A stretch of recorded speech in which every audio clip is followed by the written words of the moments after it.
NQ ini ada 3 pertanyaannya. 3 ya. Yang pertama, Pak Purbaya, kabarnya seluruh Dirjen Kemenkeu mau diganti, kecuali DJP. Ini beneran Pak? Dari Kontan ya? Mana Tia Kontan? Tia Kontan mana? Nggak di sini orangnya. Dari Kontan mana? Tia Kontan? Mana? Kamu? Oh, kamu dekat dari mana? Hebat juga kamu. Saya belum ngapa-ngapain, dia udah mutusin duluan. Dari Pak Sekjen ya? Tuh Pak Sekjen, kamu yang bocorin. Gua belum mikir apa-apa udah kayak gitu. Jadi belum ada keputusan apa-apa Mbak. Itu apa? Itu gosip. Oh, dia udah deg-degan semua tuh. Deg-degan semua. Mbak Tia jangan nyebarin gosip dong. Enggak, belum ada tindakan apa, belum ada keputusan apa-apa. Seluruh dirjen akan diganti kecuali DJP. Sekjen nggak masuk. Berarti sekjen yang nulis nih. Lu yang nulis lu. Yang pertanyaan kedua untuk saya ya. Wacana pembentukan Badan Penerimaan Negara BPN masih ada di RKP evaluasi. Apakah pembentukan BPN akan dieksekusi tahun ini? Ini oleh Maulana Investor Trust. Mana orangnya? Ada Maulana? Oh itu. Kenapa nggak berani gini?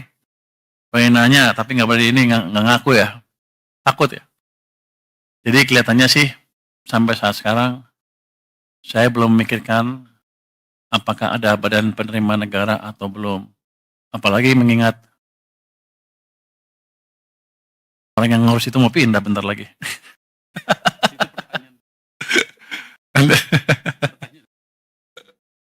nanti ada tanya Pak. Jadi belum ya Mbak.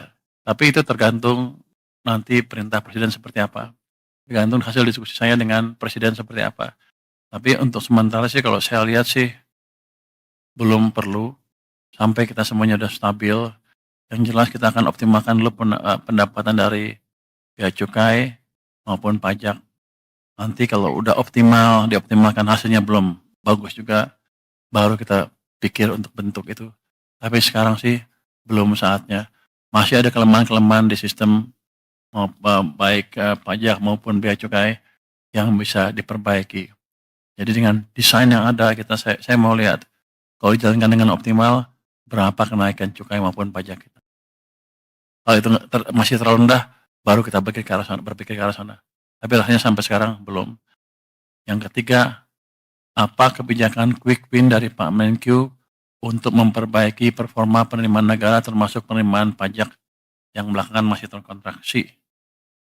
Oh, yang pertama ya, penerimaan pajak terkontraksi karena ekonominya tumbuhnya lebih lambat dibanding perkiraan. Kalau di bulan keempat, Oktober, November, Desember masih keburu ya, dengan pemberian stimulus tadi. Ini siapa sih? Surya Bisnis Indonesia. Mana Surya? Oh, kamu lagi? Kamu Maulana kamu juga? Sebelumnya. Jangan-jangan itu tukeran nama. Jadi, saya sih optimis ketika nanti impact dari kebijakan kita melonggarkan kondisi likuidasi sistem, itu harusnya Oktober, November, Desember akan tumbuh cepat ekonominya. Itu yang pertama, otomatis pajaknya juga akan lebih baik.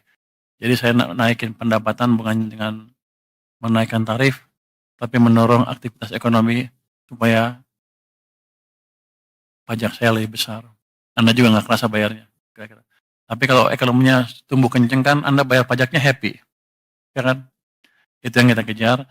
Yang kedua, kita punya list 200 penunggak pajak besar. Itu yang sudah inkrah. Kita mau kejar yang eksekusi, itu tagihannya sekitar 50 sampai 60 triliun rupiah. Dalam waktu dekat, ini akan kita tagih, dan mereka nggak akan bisa lari.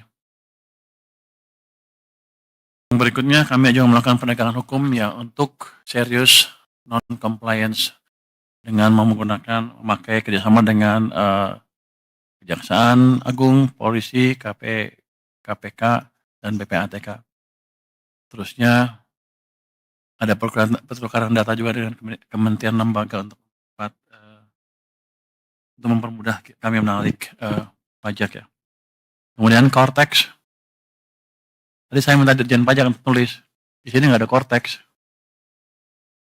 Kenapa nggak ditulis? Pada dasarnya saya akan lihat Cortex seperti apa. Keterlambatan dari Cortex akan kita perbaiki secepatnya dalam waktu 1 bulan harusnya bisa. Itu IT, problemnya IT. Nanti saya bawa jago-jago IT dari luar yang bisa memperbaiki itu dengan cepat. Terus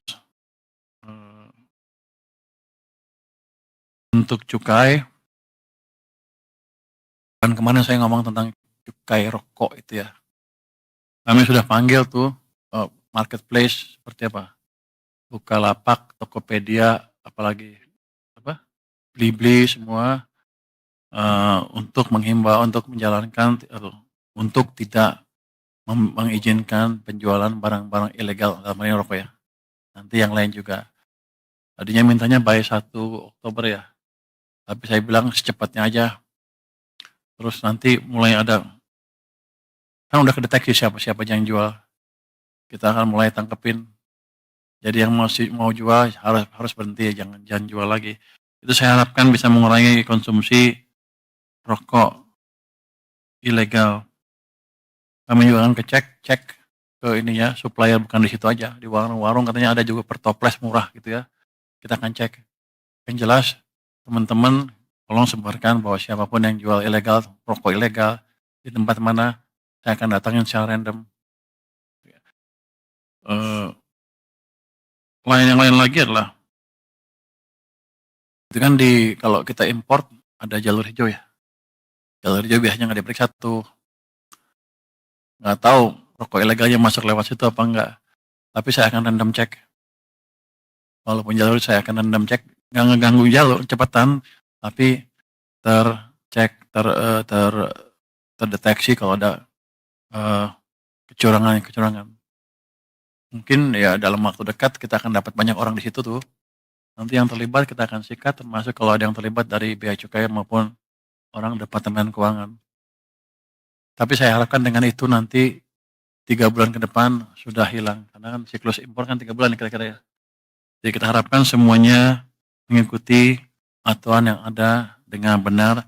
Jangan coba-coba mengakali lagi aturan impor yang ada di sini. Itu mungkin short term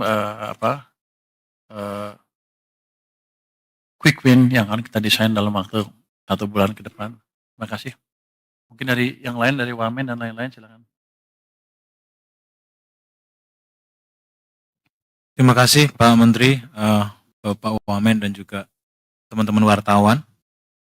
Pertanyaan untuk Dirjen Pajak ada 5. Yang pertama terkait